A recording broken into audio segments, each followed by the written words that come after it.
Welcome to the Black Table. I'm Greg Carr, your host here on the Black Star Network. And today we have a very important conversation that we're going to have around the nomination of Ketanji Brown Jackson to join the United States Supreme Court. We're going to start with a quote. Quote, Senator James Eastland held up her nomination for months. A wealthy plantation owner known by the trademark cigar that dangled from his lips, Eastland was also known for his daily consumption of scotch. He defended white supremacy like his life depended on it. That is a quote referring to the racist chair of the Senate Judiciary Committee, Senator James Eastland from Mississippi, a staunch white supremacist, as he held up the confirmation of the first woman of African descent to serve on the federal bench, Constance Baker Motley. That's taken from Tomiko Brown Nagin's new book, Civil Rights Queen, Constance Baker Motley and the Struggle for Equality. 56 years later, we have Ketanji Onyeka Brown Jackson, who has been nominated to the Supreme Court of the United States of America. There's 1.8% of the federal bench of 3,840 judges are women, Black of African descent, 70 of those sisters. Of the 1,395 sitting judges, there are 56 Black women in the district courts of the United States of America. And of the 809 appellate judges, only 13 are Black women. So we thought that we would devote today's Black Table to a deeper dive into the confirmation hearings of Judge Brown Jackson, soon to be Justice Brown Jackson. So joining us today are our legal powerhouse roundtable, two of our regular guests. We have two sisters who are going to help walk us through what we've been seeing and what we can anticipate to see. From Howard University, the director of the Graduate Women's Studies Certificate Program and professor of Africana Studies, Valethia Watkins, and from Georgetown Law Center, Georgetown Law Fellow and soon to be professor, assistant professor of law at the American University, Angie Porter. So welcome back, sisters. Welcome back to the Black Table. Thanks for having us. Absolutely. We thought that today would be very important. Everybody's talking about, obviously, these hearings. And we thought that at the Black Table, we should have a conversation that'd be a little different. And you know, I know, and the viewers increasingly know that the two of you all consistently are talking about the law. And in this case, you've been nonstop back and forth talking about this. So we figured we get the camera on you two and maybe some of you could share some of what y'all been talking about these last few days. So why don't we open up? Either one of you can start. What are some of your early impressions as we see her, Brown Jackson, wrapping up this week of testimony, which will be her only week? Of course, we know next week there will be other folks testifying for and against. So anybody? Well, you began with a quote, and it brought to my mind a quote by Anna Julia Cooper from 1892, when she said, "When and where I enter in the quiet, undisputed dignity of my womanhood, then and there the entire race enters with me." And what I thought about is that we all collectively felt the conditions and context under which she was being interrogated, and the extent to which she was disrespected and insulted. We certainly, and to have that take place with her parents sitting there, one generation removed from Jim Crow segregation, having lived through that. And I think collectively we felt in the spirit what it meant to be grace under fire. We felt what she probably felt in terms of wanting to really tell them what she really thought.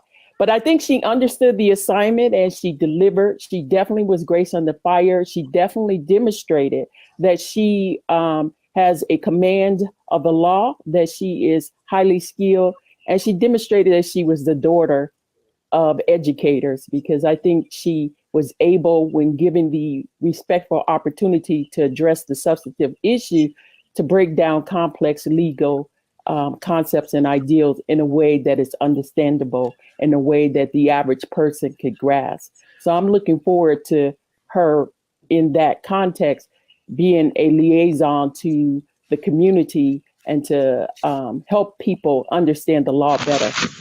That's very important. That's one of the reasons why I really am glad that you all were available on short notice for us to have this conversation.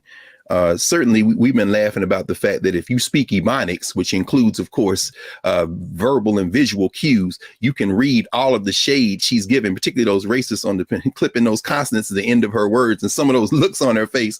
And her parents, of course, as you say, sitting there, two HBCU grads, and her father went to North Carolina Central undergrad. I think her brother went to Howard, didn't he? I think it was undergraduate work at Howard. I mean, the race is all over this thing in so many ways. Angie, what do you think as you've been observing these conversations? Well, first I want to say, because last time we were together, we talked about several of the women on the short list. Yes. And so I just want to start off by, giving them a shout out because I can't imagine how it must feel to have such an opportunity presented to you. People like Leandra Kruger, Michelle Childs, Wilhelmina Wright, and the many others we talked about. And then, that once in a lifetime opportunity is gone. So I just want to say I remember them, while also saying that Ketanji Brown Jackson has shown us that, man, she a bad girl. She a bad girl. And if I'm not infantilizing her, I'm not insulting her. That's the highest compliment. She bad. Yes. And folks who underestimate her or who challenge her need to watch out because she a bad girl. And so that's what she showed all of us these last couple of days. And I'm sure, that's what we do. That's what our people do. We go in there, and as you said, if you catch the language, if you catch the cadence, you know what is being said, even without words. And I think that she really channeled that tradition these last couple of days, relying on something that was deep in there in her identity. A friend of mine, a dear friend of mine, Reagan Henderson, she actually works at a law firm. She does diversity work. She was tuning in and she messaged me and said, Angie, I feel triggered.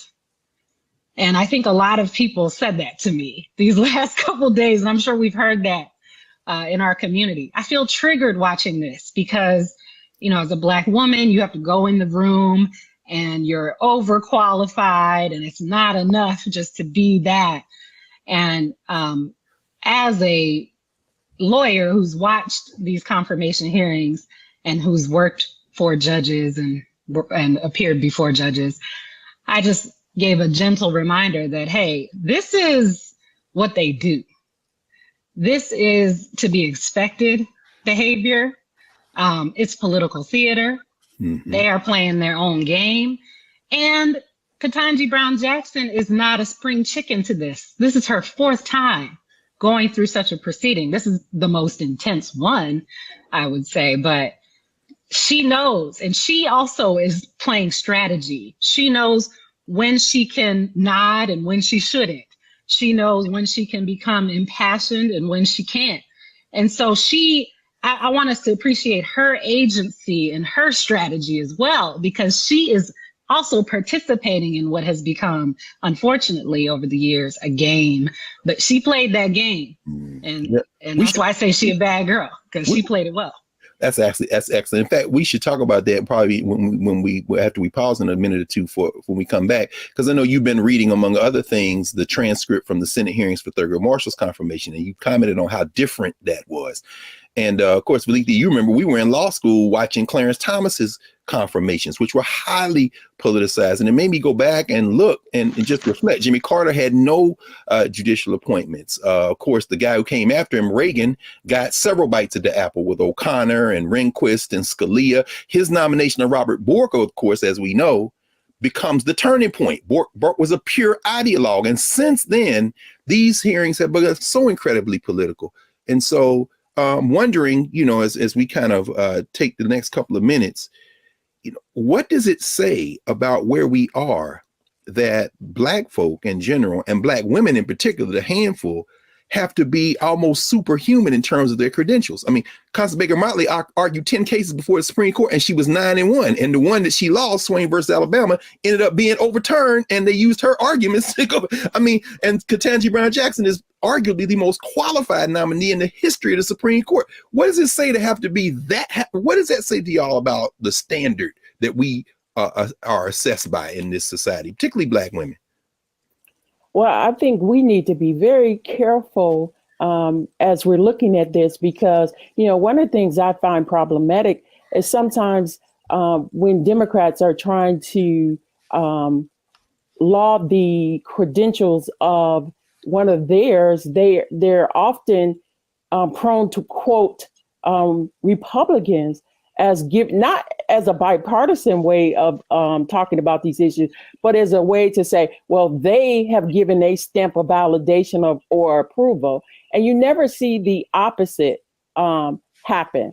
So I think she very much understood. I think what Professor Angie was talking about, Porter, what she was talking about, that she had strategy, and she understood that they were deploying certain very old tropes and traps, landmines in some of the questions they were asking her. And she carefully and very skillfully navigated those traps. And I think to add to what you were saying, Dr. Carr, her ability to use nonverbal communication cues to throw shade, to speak her, to not just passively accept what she was doing, but to very strategically use her body language to clap back in ways that demonstrated that she had agency and self-respect in the face of these kind of attacks. It was interesting, as we saw, I believe you say, on Wednesday, Cory Booker. I love Cory Booker. He's a beauty, now his image of America is clearly a fantasy. It's almost like talking about Santa Claus. But she teared up a little there. And Angie, I'm thinking about this even as you said in a moment ago, the political theater of this. It's almost like everybody's giving campaign speeches. Are y'all lining up to run for president in 2 years? I mean, but last night I was in class, the other night I was in class with my students over at Howard Law. And one of the things that kept coming up over and over again, a couple of them were actually in the room for the confirmation. They were actually been able to go in. And one of the things that one of the sisters said was, Cory Booker should have let her speak. You have any thoughts about, not that he was trying to help her, but she can't talk. And so what do you think, about even the rhythm of these debate kind of speeches these senators are giving? Oh, there he is. Yeah. Look at him. He's so happy. Anyway, go ahead. Say something. Yeah. It's all political theater. And the Republicans are participating in it, but so are the Dems. So they are, as you said, giving their campaign speeches. Everyone's trying to appease their donors and their base. The Republicans are trying to appease their conspiracy theorist base who believe there's a cabal of Democrats abusing children. But Cory Booker also trying to appease his base. So, and I think when Judge Jackson teared up, I think in part it was a release too, as a result of the volley that goes on. Because one thing that they do, if you watch for a sustained amount of time, is that the GOP senators just totally rag on her and attack her, and then the Dems rehabilitate her. And they give her the softball questions. They even suggest answers, or they just answer for her in order to rehab. We call it in the trial process rehabilitation. So I think a lot of that was going on. I think the point I would leave people with is that it is all very much theater, and we should appreciate it as such. Excellent. Well, I'm very excited. We're about to take a break because in this next section, y'all, we're going to hear these sisters get into the time when Judge Brown Jackson has spoken. And one of the reasons we wanted to do this special episode of the Black Table devoted to the confirmation hearings is because we want folk to be able to translate what you're seeing. And so when we come back, we're going to get into this seeming obsession with child pornography from young Josh Hawley out of Missouri, from Ted Cruz out of Texas with critical race theory, and some of these accusations of her being soft in terms of sentencing guidelines coming from these senators, many of whom are from states of the old Confederacy. Let's just call them the children of Senator James Eastland of Mississippi. So back in a moment with the Black Table, and you all make sure you come back for this. You're going to learn something. I think we all will. Back in a moment.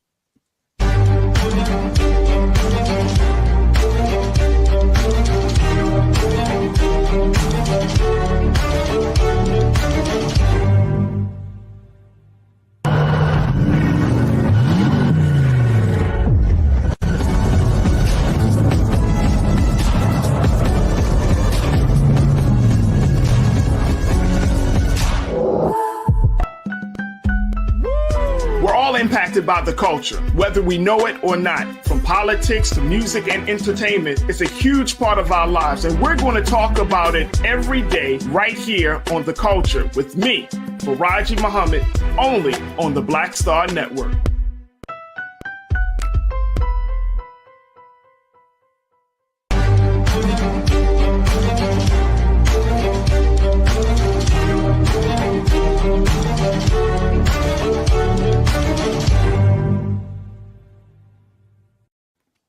Welcome back to the Black Table. Greg Carr, Black Star Network, and we're joined today by two of our regular guests in our Legal Scholar Roundtable with Professors Angela Porter and Valethia Watkins. And when we left, we were just beginning, Angie, you had just begun to lead us into a shift from what these senators have been talking to each other and their constituencies about, and Judge Brown Jackson speaking for herself. Help us understand, both of you, and I know it's interesting listening to you all talk about this. You know, what is this stuff around child porn, and what's the stuff about sentencing guidelines? You know, Angie, could you take the first bite at this, maybe, because it seemed like you've experienced some of this stuff firsthand. Well, yeah, thank you. I did clerk for a federal judge and interned for another federal judge, so I'm familiar with the sentencing process at the federal level. And I think we all know. I mean, we all actually, if you don't mind, right, interrupt. No, that's very important, because perhaps we can maybe take a clip of Senator Cruz questioning her around these pre-sentencing documents, and maybe that'll, you know, because everybody watched it, but then maybe you can help us translate what we're watching, because I don't think necessarily we know why she responded, how she responded, and what her background prepared her to respond in a context like this. Let's take a second and look at this guy from Texas, Ted Cruz, Raphael Edward Cruz. Never studied critical race theory, and I've never used it. It doesn't come up in the work that I do as a judge. So with respect, I find that a curious statement because you gave a speech in April of 2015 at the University of Chicago in which you described the job you do as a judge. And you said sentencing is just plain interesting because it melds together myriad types of law, criminal law, and of course, constitutional law, critical race theory. So you described in a speech to a law school what you were doing as critical race theory. And so I guess I would ask, what did you mean by that when you gave that speech? With respect, Senator, the quote that you are mentioning there was about sentencing policy. It was not about sentencing. I was talking about the policy determinations of bodies like the Sentencing Commission when they look at a laundry list of various academic subjects as they consider what the policies should be. Okay, but you were vice chair of the Sentencing Commission, so let me ask again, what did you mean by, because that was an official responsibility of yours, what did you mean by what you were doing was critical race? What I meant was that there are a number of, that slide does not show the entire laundry list of different academic disciplines that I said relate to sentencing policy, but none of that relates to what I do as a judge. So, Judge Jackson, all of us will agree that no one should be discriminated against because of race. When you just testified a minute ago that you didn't know if critical race theory was taught in K through 12, I will confess I find that statement a little hard to reconcile with the public record, because if you look at the Georgetown Day School's curriculum, it is filled and overflowing with critical race theory. That among the books that are either assigned or recommended, they include Critical Race Theory, an introduction. They include The End of Policing, an advocacy for abolishing police. They include How to Be an Anti-Racist by Ibram Kendi. They include literally stacks and stacks of books, and I'll tell you two of the ones that were most stunning. They include a book called Anti-Racist Baby by Ibram Kendi. And there are portions of this book that I find really quite remarkable. One portion of the book says babies are taught to be racist or anti-racist. There is no neutrality. Another portion of the book, they recommend to babies confess when being racist. Now, this is a book that is taught at Georgetown Day School to students in pre-K through second grade, so 4 through 7 years old. Do you agree with this book that is being taught with kids that babies are racist? Senator,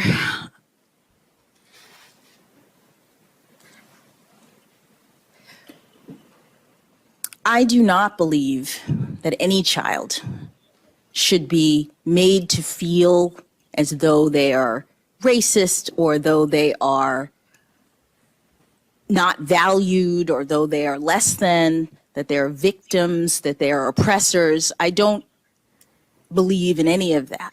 But what I will say is that when you asked me whether or not this was taught in schools, critical race theory, my understanding is that critical race theory as an academic theory is taught in law schools. And to the extent that you were asking the question, I understood you to be addressing public schools. Georgetown Day School, just like the religious school that Justice Barrett was on the board of, is a private school. Okay, so you agree critical race theory is taught at Georgetown Day School? I don't know, because the board is not, the board does not control the curriculum. The board does not focus on that. That's not what we do as board members. So I'm actually not sure. Well, and I'll know. Well, I'll say this. Lethea, you and my fellow Temple alum, Ibram Kendi, is very happy because apparently Anti-Racist Baby has shot to the bestseller list again. I do chuckle when I do read that book, I must confess in that. Now, Stefanczyk and Delgado's little critical race theory primer, that third edition, is very helpful. That was being taught in class. Georgetown Day, isn't that weird, Brett Kavanaugh? But anyway, the point, though, is what we saw there, Angie, you've been saying this, was, a bit of a sideshow. But when and she answered kind of in a broad sense, talking about her time on, of course, the Federal Sentencing Commission, Sentencing Policy Commission. But you were drawing our attention to how she's been answering the questions that reflect her deepest experience on the bench, namely at the district court level, when it comes to them accusing her of being soft on child pornographers. And could you say something about that? And then maybe later on we'll also enter the conversation around her work as a defense attorney, which they've been trying to hang on her like some kind of badge of shame. But could you help us walk through what we're hearing when Josh Hawley and Cruz and Cornyn and these guys and Graham begin to, and Tom Cotton, attack her around sentencing guidelines? What's going on there? Well, as you said, she has a deep amount of experience as a sentencing judge. So she is the person on the court with the most time as a trial judge. And I think I have to talk a little bit about the difference between trial work and appellate work. I mean, trial judges are hearing cases, they are seeing parties, they are, seeing trials, and then they do sentence defendants. A lot of their work is sentencing. Appellate judges, so people who are working at the Court of Appeals and people who work at the Supreme Court, they are not hearing trials. They are not sentencing. They are considering other issues based on the record of the trial court. And we can talk about those distinctions more later, but it's important to understand that Ketanji Brown Jackson has the most experience as a trial judge, 8 years. The only other justice to be a trial judge was Sonia Sotomayor, who has 6 years of experience at the trial level. The rest of the justices, excluding Kagan, have all been appellate judges. They don't have sentencing records. They didn't do sentencing. They've been judges who review the record and think about other issues. So it makes total sense for this to be fertile battleground for the Republicans to attack this nominee, because this is what she has been doing. And they did not attack the others on this, save for probably Sotomayor. Yeah, but she seems to almost have embarrassed them, though, when they begin to start talking about the details of sentencing guidelines. Yeah. Could you give us a sense of, for example, when Holly and them start talking about she let people off with lighter sentences, when people are hearing that and assuming that the judge has to follow some type of formula, could you walk us through the sentencing guideline range and what a judge has to take into consideration to make a recommendation? Absolutely. So there are a number of factors that judges consider when sentencing. One factor that they didn't really emphasize, and I think that was strategy, was you get motions from all sides. So you get motions from the defendant. The defense team is arguing that they should have a certain length of time as a sentence. Prosecutors are also arguing for a certain length of time. The probation office investigates every defendant before sentencing in the federal level, and they prepare a very detailed report. It's not just 1 or 2 pages, it's a packet of that person's whole history, and they plug these values in to the US sentencing guidelines, which is a really complex regime of sentencing guidelines, more complex than the state sentencing guidelines, in my opinion. And so the sentencing guidelines are a whole thing on their own. They came into existence in 1987. And I know that because my own father, who gave me permission to share his story, was facing mandatory sentencing when he was charged with theft of government property. They doctored his charges so that he would fall after November 1st, 1987, and be in the mandatory sentencing guidelines regime. He didn't have to serve a sentence. He was able to win that case, which involved a lot of racism and false statements. But the point is, these guidelines used to be mandatory. Josh Hawley and them want them to be mandatory again. They haven't been mandatory since 2005, when the Supreme Court said, you can't interfere with this type of judicial decision-making, Congress, by creating the sentencing guidelines and basically making this cookbook science for judges to sentence. And the reason for that is because each case is highly individualized. And Ketanji Brown Jackson explained that. You have the arguments from prosecutors. You have the sentencing guidelines. Those are the only 2 factors Republicans emphasize. You have a myriad other factors. The defendant themselves, they usually make a statement at sentencing. Are they remorseful, or are they saying, I'd do it again? That's a huge factor. You have their team arguing what their sentence should be. And in that pre-sentence investigation report, we see a pattern that is more present than most people would think in criminal cases, which is you see the cycle of abuse. You see that defendants often are coming from a situation where they never had a chance at a successful life because maybe they were the victims of child sex abuse. Right. And then it just recycles. And I'll just end by saying, you have witnesses, you have letter writers, you have all of these things. And the only person competent to make that decision is the person who's seen all of that, and that's the judge. And that's why appellate courts give trial judges the discretion on sentencing. They actually defer a lot to the trial judge on sentencing because appellate judges and Congress people in the Senate Judiciary Committee weren't there to meet the real human beings behind the case. So that is enshrined in the system. And these senators are being disingenuous when they act naive about that because they know better. This is not new. This is not news. And they know this, but they're trying to, lodge a political attack. This is truly upsetting. I mean, it shows you how miserable these people are. And I know you've shared with us your experiences, Angie, working, clerking for federal judges, helping to draft, informing the opinions, the things you've seen, even as a lawyer, when it comes to child pornography and some of the most terrible, most egregious, to sit there and act like she's letting these people off with nothing of what we've just heard. Lethea, I'm wondering, and we're going to get a quick answer from you and then go from a break and come right back, and we'll come back. But I'm wondering, generally speaking, what kind of message do you think this sends, or are they trying to send by this clear distortion of her work? Well, go ahead. Yeah, I think what she is demonstrating is that, she made the point that this is not a numbers game.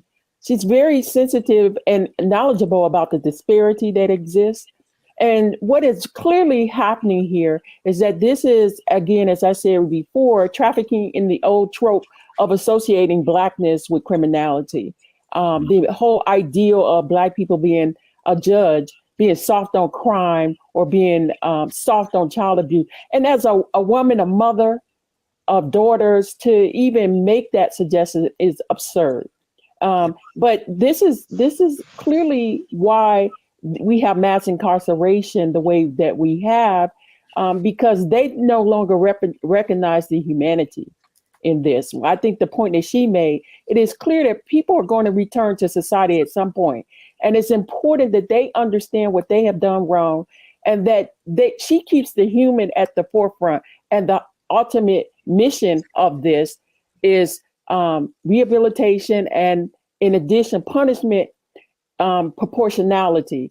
And I think the fact that her role on the Sentencing Commission has made her very sensitive to the disparity, the wild disparity based on which judge you're in front of, that is built into the system.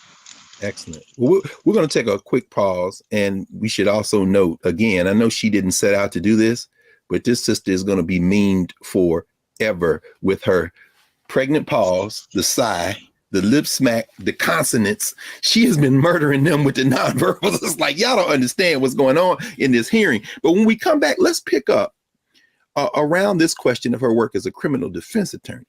Because y'all have been having some interesting conversations, and we wanted to share those with the viewing audience here at the Black Table. So we'll be back in a moment.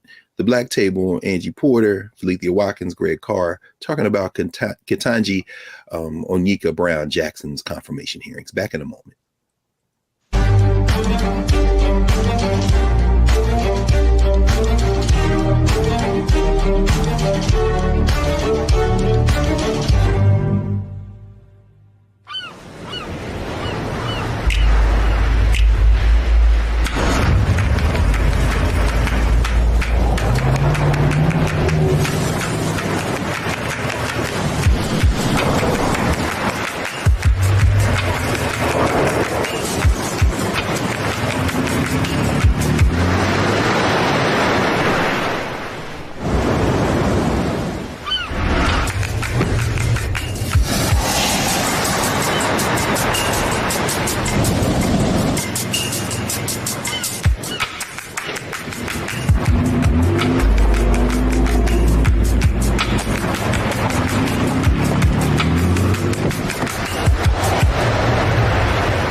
Don't you think it's time to get wealthy? I'm Deborah Owens, America's Wealth Coach, and my new show on the Black Star Network focuses on the things your financial advisor or bank isn't telling you. So watch Get Wealthy on the Black Star Network.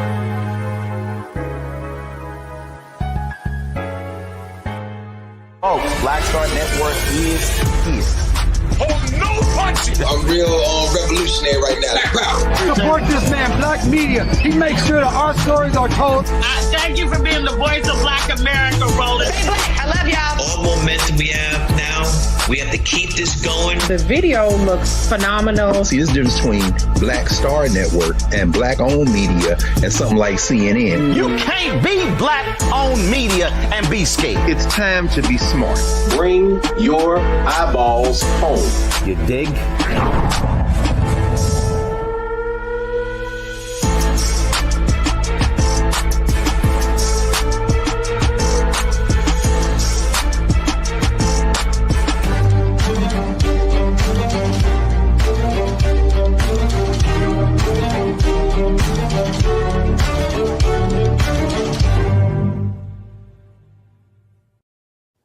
Welcome back to the Black Table. I'm Greg Carr, joined today by two of our great legal scholars, Angie Porter and Valencia Watkins, talking about the confirmation of Ketanji Brown Jackson, the hearings. When we left, you all were helping walk us through Judge Brown Jackson's experiences and how they're informing her answers in very specific ways. And Angie, you had some thoughts about her sentencing recommendations and how they fall within pretty much the standard range. And then we'll maybe move toward her work as a criminal defense attorney, because I think people may have in their mind one thing when in fact it's something very different in terms of her experiences. But could you say something about, where she fits in the range in terms of these sentencing guideline recommendations that she's been making these decisions about, particularly in the child porn case? Yeah, I mean, they've chosen child porn as a category and made their little case because they have a political agenda, and their agenda is aligned with wild conspiracy theorists like QAnon people who are emphasizing child sex abuse. And so that's why they chose that category. I mean, you can choose any type of crime category and do this to judges, but they had a very specific agenda. And as it turns out, hers is consistent with most federal judges on child pornography sentencing. So child pornography is a federal crime. The FBI investigates it. It appears in all districts, I'm sure, across the country, because these are online crimes. There's production, there's distribution, there's just viewing. I shouldn't say just, but there's a spectrum of conduct. And that's the one other thing I want to say that Ketanji Brown Jackson was saying. Most people are exposed to one court case in their life. And court watchers see a subset of court cases. You know who sees the most cases? Judges. That's all they do, is they sit and hear cases. And so when you hear one child porn case, you think this is the worst thing I've ever seen in my life. Yes. And they are not, this is not for the faint of heart. This is heinous stuff. Even as she said, reading the descriptions of these images, which I've had to do in my career, is haunting. But think about if you're a judge and you've seen several of these cases. So the first case might seem like the worst, and then you get somebody who's producing, and that's even worse. And then you get someone who received images and you're like, well, this is not as bad as the producer. They're all heinous. This is what I mean by a spectrum of conduct. And sentencing tells us, the sentencing regime that Congress created tells us that the person on this end of the spectrum shouldn't have the same sentence as the person over here. But what you see these politicians who know this falsely claiming is that everybody should get life, they should be under the jail for every child pornography crime. And that's just pure lies. They know that is not how sentencing works. Now that's interesting, Angie, you bring it up. And Valencia, all three of us have spent time on Connecticut Avenue at Politics and Prose bookstore back and forth. And right next to it is Comet Pizza. And of course, it's Pizzagate. If memory serves me correctly, Valencia, I don't know if you want to jump in. Didn't Ketanji Brown Jackson sentence the guy that drove up from North Carolina with that gun? Yeah, that was the Pizzagate case, and she was the judge in that case. And she definitely sentenced that person. And he was one of those people listening to the QAnon conspiracy theories. And this seems to be in line with them being angry at her sentencing this person. Wait a minute, you mean they're saying she's soft on child porn, but she should have let this guy who drove her from North Carolina to murder people go. Exactly. Exactly. Well, she only gave him like, what, 4 years? Yes. So that they're okay. The prosecutor asked, I think she gave yeah. No, what we say the prosecutor asked for what now? Well, I think he asked for 4. No, he asked for 4 or 4.5, and she gave him 4. Huh. So very close to what the prosecutor asked for. But again, they're talking as if the way they want a judge to react in this case is almost like have a computer and you just plug in some factors and always come out at the top end. Then what's the point of having judges if you're just going to be mechanical about it? And so it's important. And that's what Professor Angie talked about, is the spectrum of seeing the disparity and the differences is important. But this soft on crime charge was the very same. If you go back and look at the confirmation hearings with Thurgood Marshall, the very same charges were leveled at him, that he was soft on crime, by Senator Eastland that you mentioned at the beginning. And so, he's coming about at the time of the rebellions in 1967. That's right. And they basically were saying crime is rising and it's Black people, and blackness and crime should be conflated, and you're a Black man, so you can't do justice. Well, let's talk about that. Let's talk about that, three of us. In fact, the two of you all, because a lot has been made of her work as a criminal defense attorney. And we know that in the appointments that Joe Biden has made, roughly a third of which being women of African descent, non-white women, the charges from this Judiciary Committee have been, particularly if they have any background as defense attorneys, like that's a crime or something. Could either of you speak about that? And Angie, you said some things, interestingly enough. People think she was walking in with her little briefcase, defending people, meeting in the jail with them, but that's not at all her background experience. Or am I overstating that? No, I think, there are a lot of misconceptions about just how the legal system works, because we are exposed to it through TV, and appellate experience is not as cinematic because appellate lawyers are writing briefs and they are making arguments to judges, but they don't have the jury. They don't even have the client there necessarily. And Ketanji Brown Jackson hasn't been trying to hide this. She said at the confirmation hearing, I was a federal appellate defender. Her Guantanamo Bay clients, she didn't even meet them. And she made a point to say that, like, don't get it twisted. And the Senate Judiciary Committee understands what that means. I think a lot of the public doesn't. They think there's just public defenders who are the ones who you typically see on TV at the trial level, not at the appeals level. The trial level public defenders are the ones who are in the hall with the client, who just met the client right before they came to court, or the one they call in because the person doesn't have or can't afford an attorney. And they are the ones churning and churning and churning cases because they have so many. Federal appellate defense work is going to be different. And again, she owns that. It's important to emphasize that here, because if you think they came down on her for federal appellate work, I mean, Thurgood Marshall's the only other justice with criminal defense work. Judges are overwhelmingly prosecutorial in their background experience. Thurgood Marshall was out here defending. He wasn't a government public defender. He was a private defense attorney. So he didn't work for the government, but he was defending people through the South in these cases where people were getting lynched. I mean, he was working for the NAACP for decades, doing these very overtly related to racial issues cases. And as Dr. Watkins said, they came down on him for that, soft on crime.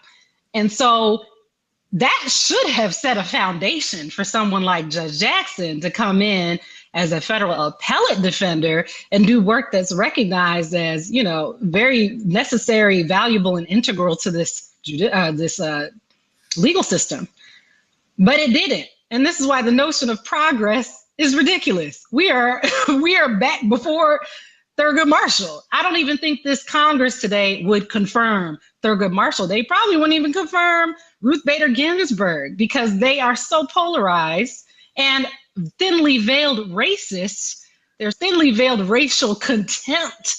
And the idea is normalized that you can't even represent at an appellate level appeals, which are so integral to the Constitution and to the judicial system, because somehow that's soft on crime. It makes absolutely no sense. Let's talk about that for the next few minutes, and then we'll take our break and come back with our closing segment. This is fascinating. I mean, the whole idea that a Thurgood Marshall wouldn't be confirmable today to the Supreme Court, perhaps even a Constance Baker Motley, whose record probably in comparison would be considered more centrist. Valethia, in the shift, even, like I said, since we were in law school watching Clarence Thomas to now, and then just right before that, Robert Bork with the Reagan administration, have we passed the point now where you can have people nominated and appointed to the federal bench, particularly the Supreme Court? I'm talking about Black people now, who don't fit this kind of cookie cutter Ivy League, double Ivy League. I mean, this was the internal critique of Ketanji Brown Jackson, kind of paint by numbers, don't make any mistakes in your life. Can you have a forceful intellect like a Pauli Murray type or a Thurgood Marshall type? Could they be appointed today? It would be very difficult for that to happen, because when you talk about, to lean it back to the professional diversity that she's bringing in terms of being a defender, it is just so the public needs to be educated. You are not your client, and so these people claim to love the Constitution, and yet this role of an adversarial system requires that people defend or provide a service to defenders. And so this system provides a very perverse incentive to not only throw the book at people, but those who have political ambitions to be excessively hard. And so the whole notion of justice is totally thrown out of the window. So in terms of the devolution of the system, it's barely functioning. It's very barely functioning as the Senate and Congress as a political institution. And that's why you have a crisis of legitimacy at the Supreme Court. It's so hyper partisan, so hyper political, that people are not looking at the merits of these people's qualifications. They're looking at which team ideologically are you on and who's going to get the political advantage. So there's barely the even pretext any longer that it is about justice, that is about these high principles that they talk about. It's about political gamesmanship and winning at all costs. Go ahead. Yes. What you just said about the devolution, Dr. Watkins, I mean, that is just resonating with me, because when we look at the court and how it's changed over the years, a lot of people think we're still in the era of the Warren Court, the constitutional revolution. Chief Justice Earl Warren, who was a hallmark of the court when it was doing a lot of things like creating and recognizing rights, various rights for people, including the right to counsel for indigent defendants, with the case was called Gideon versus Wainwright. And so what you're seeing is this intentional carving back. This is Make America Great Again. But it's, make the judiciary pre-Warren Court. And so they get to normalize this narrative that, public defenders aren't a thing. And why should we value your work? So that to me is really the insidious trend that we're seeing throughout politics, but definitely with the attacks on the judiciary. Wow. Well, that goes with your point about them not even funding public defenders and meeting your clients 2 minutes before the trial starts. That's right. They've already shown they don't value. That's right. Public defenders. Let's take a pause. We'll take our final pause, and when we come back, this is a perfect segue for us to consider, because she's going to be confirmed, to consider what's next and what cases she'll be hearing, which ones she may even already said she's going to recuse herself from, unfortunately. But we'll continue back in a moment at the Black Table.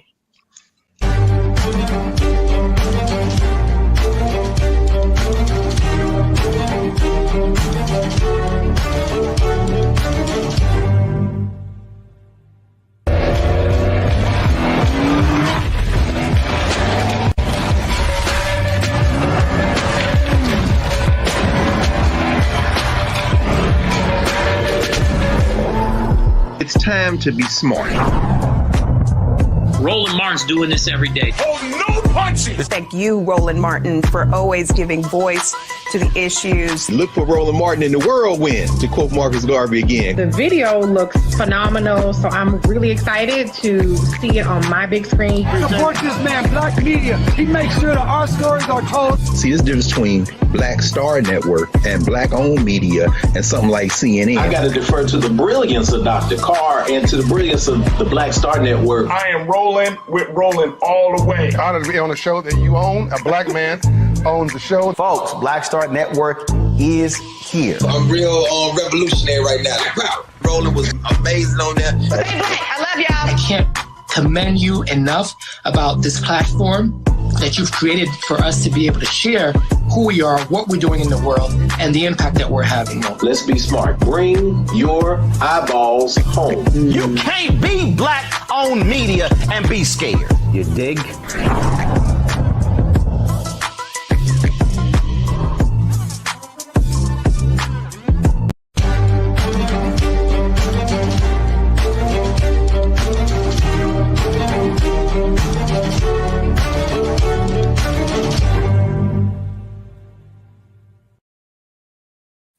Welcome back to the Black Table. I'm Greg Carr, joined today by Angie Porter and Belethea Watkins, talking about the confirmation hearings of Ketanji Brown Jackson.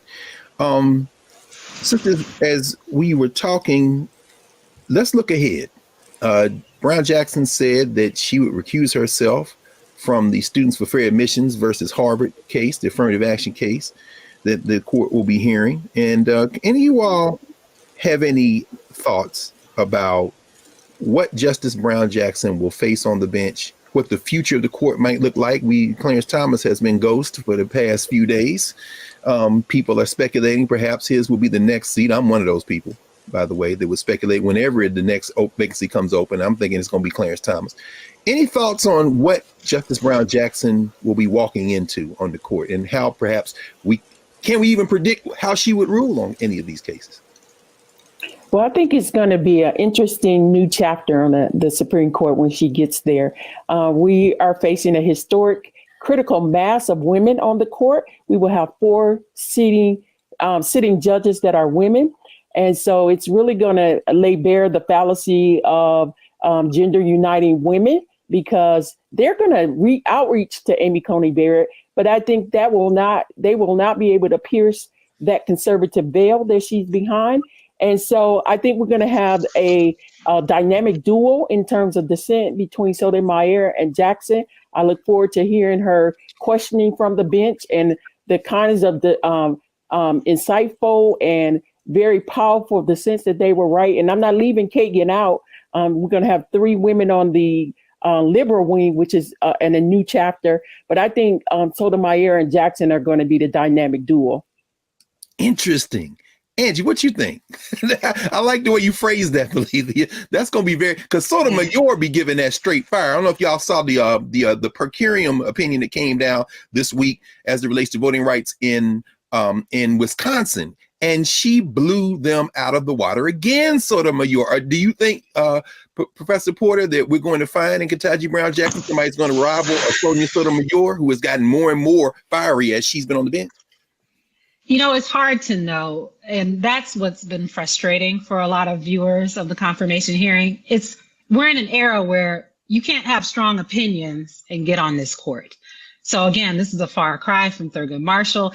Even the time of Sonia Sotomayor's confirmation hearing, well, she mentioned. Let me ask you. Yeah. So you think perhaps Sotomayor might not be confirmable today? Honestly, I think, I think she would be confirmable, but I think she would have played her hearing differently, because even then she said that part of her interpretation includes personal and professional experience. And the Congress has become so polarized and shifted to the right that even those are bad words when it comes to judicial interpretation. We've gone from Thurgood Marshall saying that the Constitution is a living, breathing document, that the founders were not profound, that the original Constitution was defective, and that's why it required a civil war and amendments to be corrected. You could not say that today. And Ketanji Brown Jackson actually was the anti-Marshall, and she fell in line during the confirmation hearing by expressly saying there is no living constitution, that she is a textualist, an originalist. These words are music to conservatives' ears. Now, I would add, she's playing the game. This is political theater. The liberal justices have all played this game, saying they've dressed up their language to avoid being activist justices like Thurgood Marshall.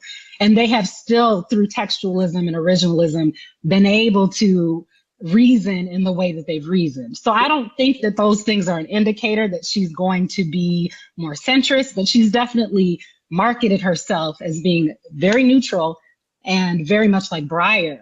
But only time will tell. These justices can flip.